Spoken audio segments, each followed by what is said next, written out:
அபார கருணா சிந்தும் ஞானதம் சாந்தரூபினம் ஸ்ரீ சந்திரசேகரகுரும் பிரணமாமி முதான்வகம். அத்வைதாசவ நண்பர்கள் அனைவருக்கும் என் நமஸ்காரங்கள். நாளைய தினம் அற்புதமான ஒரு தீப வழிபாடு சொல்லியிருந்தேன். அதை நான் உங்களுக்கு நாளைய தினம் செய்முறை விளக்கமாக கொடுக்குறேன். இப்போ நாளைய தினம் செய்ய வேண்டிய 2 பூஜை முறைகளை நம்ம பார்க்கலாம். உங்களுக்கு எது செய்ய முடியுமோ அது செய்யுங்க, அல்லது எல்லாமே செய்யணும் அப்படின்னு நினைச்சாலும் செய்யலாம். நாளைய தினம் பார்த்திங்கன்னா, உங்கள் வீட்டினுடைய வடகிழக்கு மூலை, அந்த வடகிழக்கு மூலை குபேர மூலை அப்படின்னு சொல்லுவாங்க. அந்த வடகிழக்கு மூலையில் தான் இதை செய்யணும். என்ன செய்யணும் அப்படின்றத பார்க்கலாம். அங்கே ஒரு சொஸ்திக்கை வரையணும். இந்த சொஸ்திக்கில் 2 வகை உண்டு.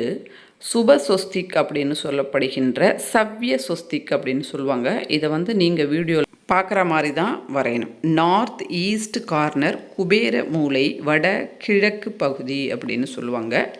அந்த இடத்துல மஞ்சள் அதாவது மஞ்சள் தூளை ஒரு கிண்ணத்துலையோ தட்டுலையோ போட்டுக்கோங்க.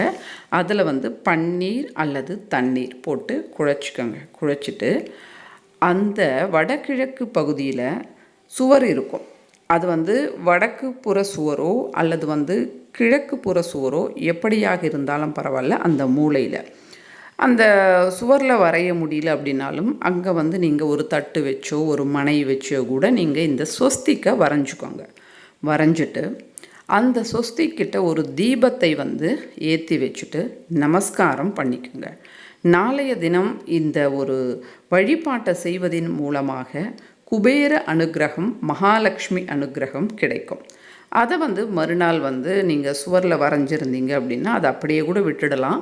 அப்படி இல்லைன்னா ஈரத்துணி வச்சு நல்லா துடைச்சிடலாம். அல்லது மனையில் நீங்கள் வரைஞ்சிங்க அப்படின்னா மனையை சுத்தப்படுத்தி வச்சுக்கலாம்.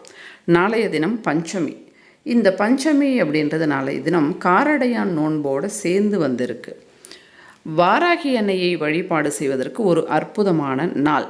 அதனால் நாளைய தினம் மாலை நேரத்தில் வாராகி அன்னைக்கு எளிமையான வழிபாட்டை செய்யுங்க. தூபம் போடுவது, பானகத்தை கரைத்து வைப்பது ரொம்ப சிறப்பானது. அடுத்து வாராகி அன்னைக்கு பிடித்தமான கேரட் அல்வா அல்லது பீட்ரூட் அல்வா, அப்படி இல்லைன்னா வேர்க்கடலையால் செய்யப்பட்ட உருண்டை பர்பி, இதை நம்ம கடையில் கூட வாங்கிட்டு அம்பாளுக்கு நாளைய தினம் சமர்ப்பணம் செய்யலாம். நாளைய தினம் அம்பாளுக்கே உரித்தான ஒரு அற்புதமான தினம் அப்படின்றதுனால வாராகி அன்னையினுடைய போற்றிகள் அல்லது அஷ்டோத்திரங்கள் படித்து வாராகி அன்னைக்கு மலர்களால் அர்ச்சனை செய்வது சிறப்பானது. இதை நாளைய தினம் முயற்சி செய்து பாருங்கள். வாராகி அன்னையினுடைய போற்றிகள் ரொம்ப எளிமையானது. அதை நாளைய தினம் சொல்லி அர்ச்சனை செய்வது சிறப்பு. அப்படி இல்லை, எங்களால் போற்றிகள் படித்து அர்ச்சனை செய்ய முடியாது, நீங்களே ஒரு வீடியோவை கொடுங்க அப்படின்னாலும் கமெண்ட் செக்ஷனில் சொல்லுங்கள். போற்றிகளை ரெக்கார்ட் பண்ணி நான் உங்களுக்கு வீடியோவாக கொடுக்குறேன். எது எப்படியாக இருந்தாலும் வாராகி அன்னைக்கு மலர்களால் அர்ச்சனை செய்வது சிறப்பு. பொதுவாக பூஜைகளில் மலர்களை எதற்கு பயன்படுத்துகிறோம் அப்படின்னா, இது மலர்கள் அப்படின்னா ஐஸ்வர்யத்திற்கு சமமானது. மலர்கள் லக்ஷ்மிகரத்திற்கு சமமானது. அதனால் தினம்தோறும் நித்தியப்படி பூஜையில் மலர்களை விரிவாக நாம் பயன்படுத்துவது சிறப்பு.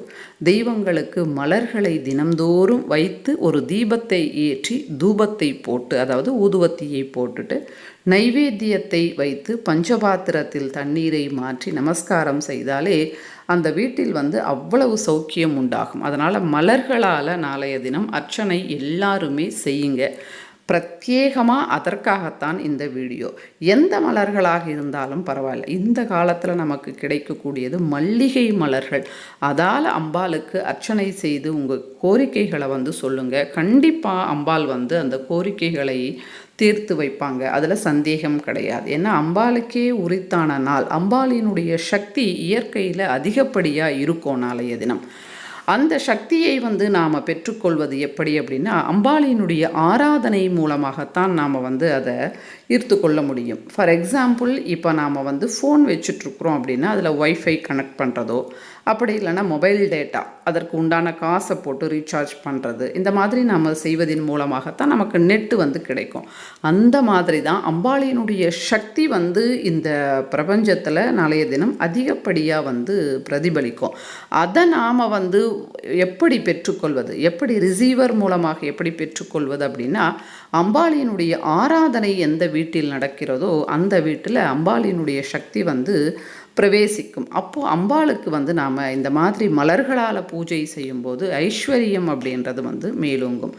எல்லாருமே செய்யணும் அப்படின்ற ஒரு நல்ல நோக்கத்திற்காகத்தான் இந்த பதிவு. எந்த மலராக இருந்தாலும் பரவாயில்ல, ஒரு 108 வந்து நீங்கள் தயார் பண்ணி வச்சு அம்பாளுக்கு அர்ச்சனை செய்யுங்க. அப்படி இல்லைன்னா ஓம் வாராகி அன்னையே போற்றி அப்படியும் சொல்லலாம். அப்படி இல்லைன்னா வாராகி அன்னையினுடைய அஷ்டோத்திரம் சொல்லி அர்ச்சனை செய்வது ரொம்ப சிறப்பு. அது வந்து எந்த மலர்களாக இருந்தாலும் பரவாயில்ல, வாசனை வருகின்ற மல்லியோ முல்லையோ ஜாதியோ செம்பருத்தியோ இந்த மாதிரி எந்த மலர்களாக இருந்தாலும் நாளைய தினம் தவறாமல் எல்லாருமே அர்ச்சனை செய்ய வந்து மறக்காதீங்க. இந்த மாதிரி விசேஷமான நாட்களில் அதிகப்படியான பலன்கள் வருகின்ற நாட்களில் நாம் செய்கின்ற பூஜைகள் நமக்கு அதிகப்படி நன்மையை பெற்றுத்தரும். மற்ற நாட்களில் நாம் செய்கின்ற பூஜைகள் அந்த நாள் செய்த பூஜையினுடைய பலன் மட்டுமே கிடைக்கும். நாளைய தினம் குரு பஞ்சமி யோகம், அது மட்டும் இல்லாமல் சூரிய சங்கிரமணம், காரடையான் நோன்பு, அம்பாளினுடைய சக்தி இயற்கையில் அதிகமாக இருக்கின்ற நாள். இப்படி 3 சக்திகளும் நாளைய தினம் இருக்கின்ற அற்புதமான நாளில் இந்த பூஜையை செய்யும்போது அதிகப்படியான பலன்கள் கிடைக்கும். நன்றி, வணக்கம். மகா பெரியவா சரணம்.